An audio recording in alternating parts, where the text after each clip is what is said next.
Shalom and welcome back to the Rashi Nosh. I'm Pastor Matt. And I'm Kara. We are in a Torah portion that is exciting for me. We're in Parshat Shelach, and that is my bar mitzvah portion. So it's exciting. Now, there's a couple of things that I want to bring up to us this week. The first is kind of a hypothetical, and then I want us to talk about lies with a tiny bit of truth in them. So the first thing I want to bring up is this. So obviously the 12 spies are sent out to sort of scout out the promised land. We know that story. They go there and obviously they're scared. There are giants there. They say we look like grasshoppers compared to them. I wonder if, just hypothetically, if they knew before they went, if we give a bad report, we're going to have to wander in the wilderness for 40 years, if they would have still done it. Because in verse 26, there's an interesting phrase in the Hebrew. It says, they went and came to Moses and Aaron and to the entire assembly of the children of Israel. They went and came, as if it's two different things. First they went and then they came. And what the Hebrew is trying to tell us here, what Rashi says is, the reason that it says they went and came, it seems redundant, but it means that they had the same attitude when they went out on their mission as when they came back from their mission. And so Rashi says what that means is their coming was with an evil scheme. They came back with an evil scheme to talk bad about the land. And it says that their going was the same as their coming. So too, their going was with an evil scheme. In other words, they had bad intentions from the start of their mission. They were scared from the beginning. Yeah. They were looking for an excuse not to do something hard. And I'm not sure how much I can fault them for that. I think sometimes there are things that in my life I have not wanted to do, and I have looked for reasons or excuses not to do it because it's going to be very difficult. And it's almost like if you set yourself up for that, then when something difficult happens, you say, you see, I knew something difficult was going to happen and I can't do this. So if they already went with a bad intention, maybe it doesn't matter what they would have thought while they were there because they set themselves up for failure.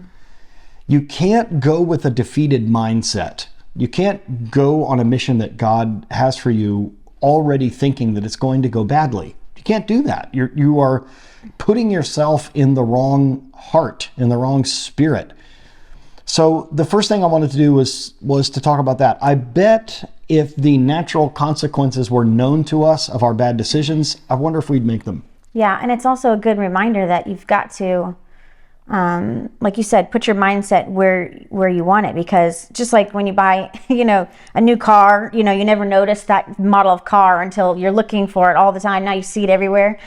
Same thing with putting, an attitude of gratitude or this or that. When you focus on that, then that's what you see. If you are thinking about the negative, then you're going to point out all the negative, if you're already there. But if you're trying to look at the positive, then you'll find the positive. So it's a good reminder to be careful.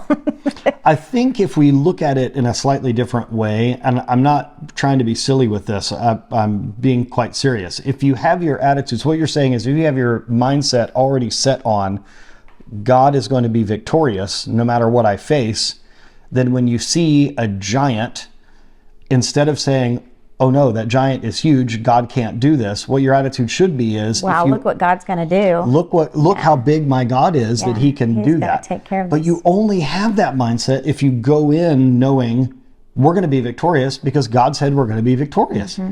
And listen, I'm preaching to myself here. I mean, all of us face difficult things. All of us face challenges. All of us face sometimes seemingly insurmountable odds. But if we really remember that God is bigger than anything that we will face, and that if we have the preconceived idea He's going to be victorious, then you're right. The only thing that happens when we see something big is, look what God's going to do. Yeah. That's the mindset. Now, the other thing that I wanted to mention is it says there, well, maybe two things. There's one verse in verse 30.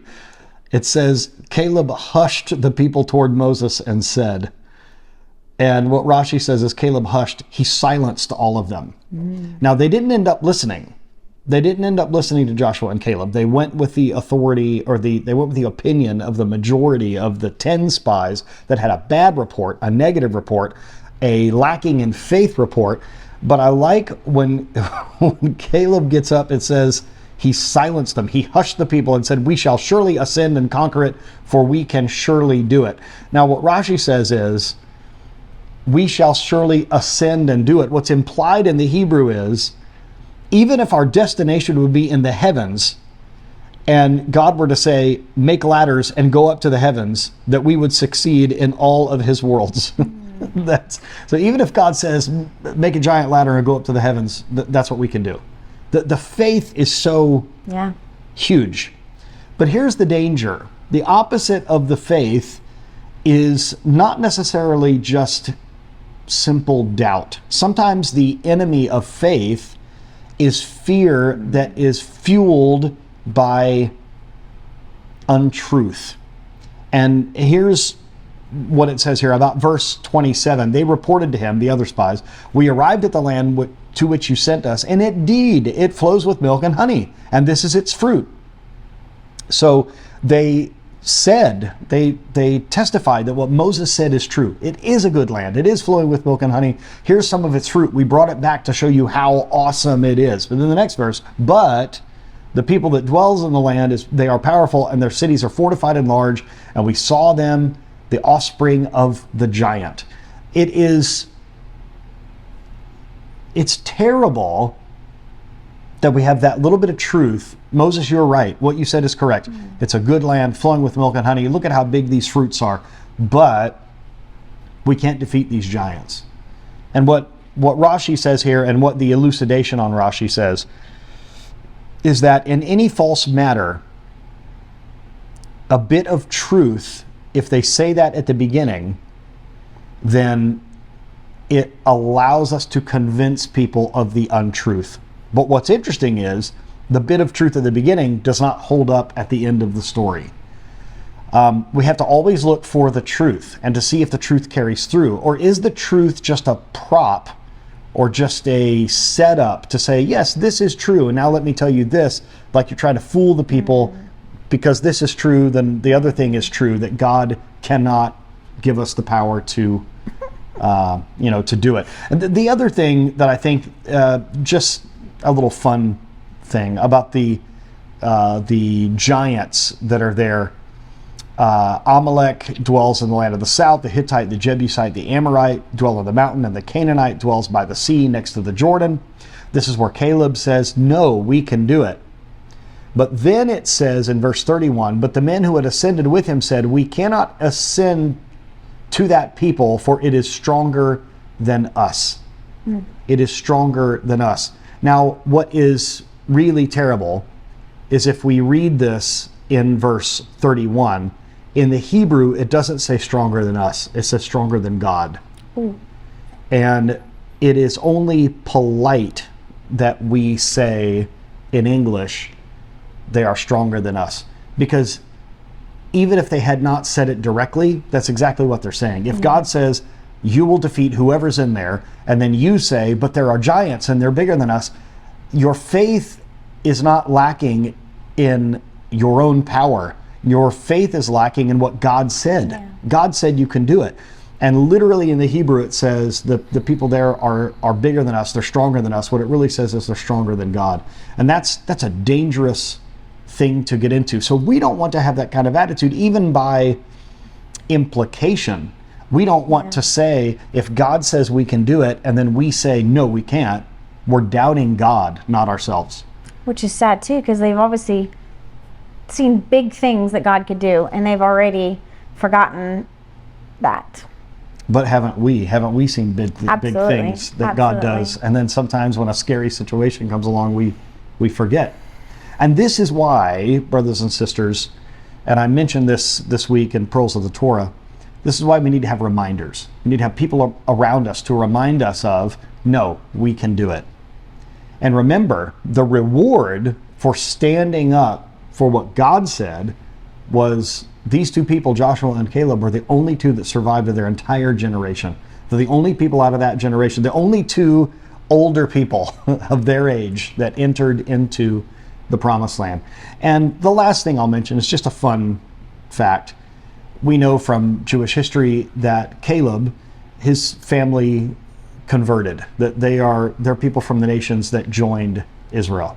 So what you have is walking into the promised land is two men, one from a Jewish background, one from a Gentile background, that are walking into the promised land together. And that's what our ministry, that's what the Rashi Nosh, that's what Ahavat Ami International is all about. It's what Pearls of the Torah is all about. In a way, it's what Zadie, Brady, and Kof is all about. You have a Jewish grandpa and a Gentile monkey. It's this idea of us hand in hand doing this thing and entering the promised land together, the Jew and the Gentile under one Messiah. It's a wonderful, wonderful thing. So I pray that this has been a blessing to you, and maybe we should remind each other that God is bigger than whatever we face. He is more giant than the giants. And if we seem like a grasshopper next to the giants in our world, they seem like grasshoppers compared to God. Always remember that.